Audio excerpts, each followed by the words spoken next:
Navigating the treacherous waters of the Mediterranean, Barbary pirates unleashed a reign of terror, capturing unsuspecting victims from European shores. Stripped of their freedom and subjected to unimaginable cruelties, these white slaves endured unspeakable atrocities that have long been overshadowed by other historical narratives. Did Barbary pirates intentionally target white slaves? What were some of the most stomach-churning and brutal acts that Barbary pirates inflicted upon their captives? Chapter 1. Introduction.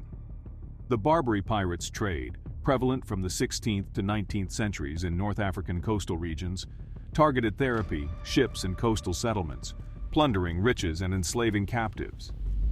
Geopolitical tensions and conflicts between European powers and Barbary states fueled this piracy, posing a significant threat to maritime commerce. Historical interpretations of the pirates' brutality differ greatly. Some accounts portray them as merciless criminals inflicting horrifying cruelties upon captives, while others argue for complexities in their motivations, cultural context, and political pressures. Chapter 2. Targets of Barbary pirates. The Barbary pirates were not selective in their capture of slaves, encompassing a wide array of ethnicities beyond white slaves. Captives included. However, historical evidence suggests that there were potential differences in treatment based on the captives' backgrounds. It is believed that European captives, particularly those from wealthy or influential families, were often subjected to harsh conditions and higher ransom demands due to their perceived greater value.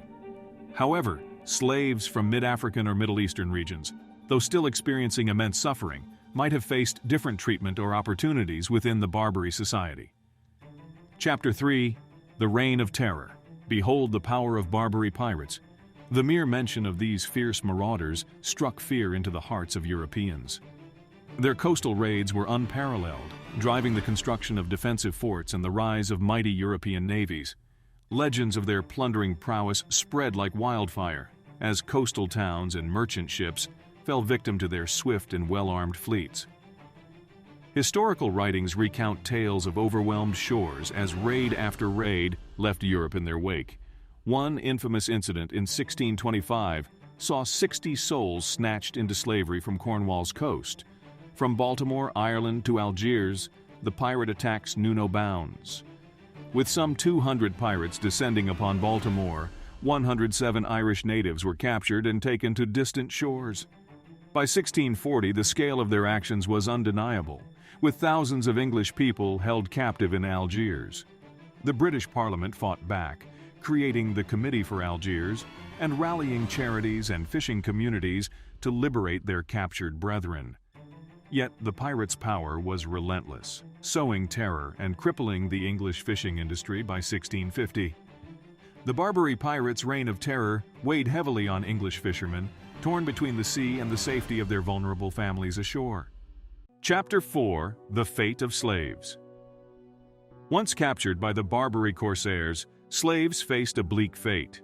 Surviving the perilous voyage to North Africa was uncertain, with many succumbing to hunger, thirst, or illness.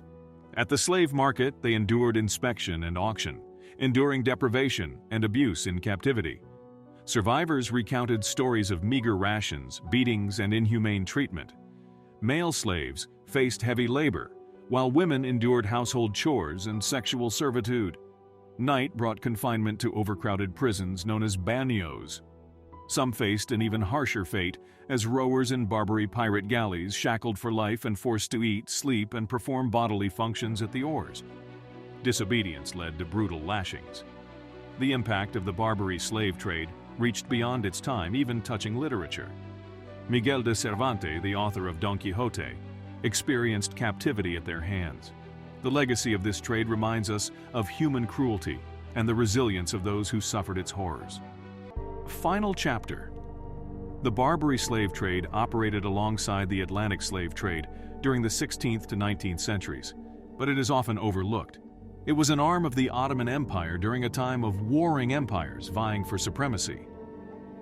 While the Atlantic trade focused on enslaving Africans for transport to the Americas, the Barbary trade involved Europeans, people of color, and non-Christian whites from Eastern Europe.